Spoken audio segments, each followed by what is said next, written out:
কেন জমা দিচ্ছিলেন? কে আপনি কে?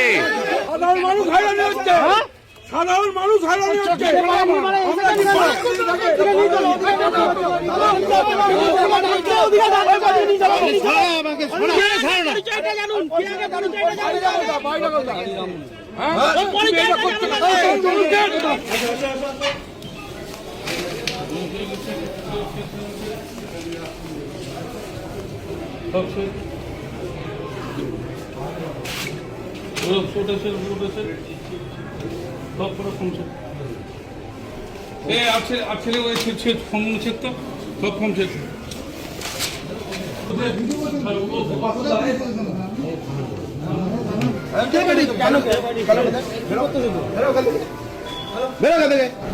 কি করতে এসেছিলেন দাদা এখানে?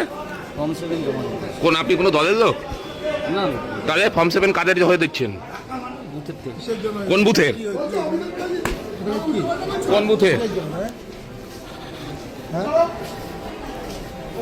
কোন বুথের? আপনারা কি বিজেপির লোক?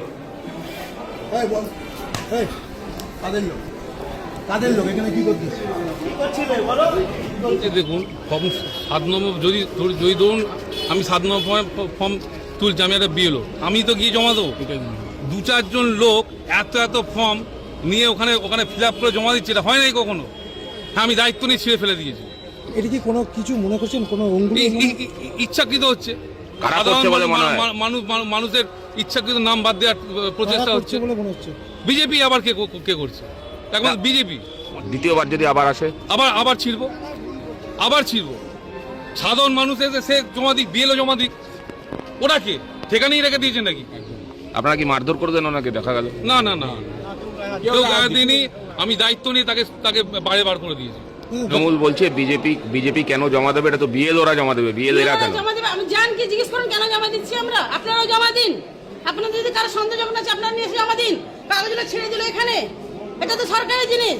ওরা বলছে আপনারা ইচ্ছাকৃতভাবে নাম বাদ দেওয়াচ্ছে। আমরা ইচ্ছাকৃত দিচ্ছি, এটা সরকারি জিনিস। তো এটা তো ইলেকশন কমিশনার থেকে ফর্মগুলো দিয়েছে, আমরা বাড়িতে তৈরি করেছি ফর্মগুলো, ওখান থেকে তো এসেছে।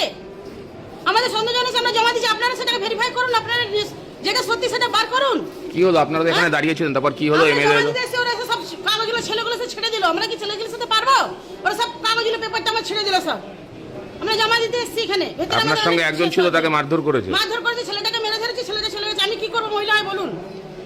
কি নাম দিদি ভাই আপনার? আমার নাম রুকসানা বিবি, মাইনরিটি মোর্চা ডিস্ট্রিক্ট প্রেসিডেন্ট। বিজেপি আপনারা সবাই? বিজেপি আমরা।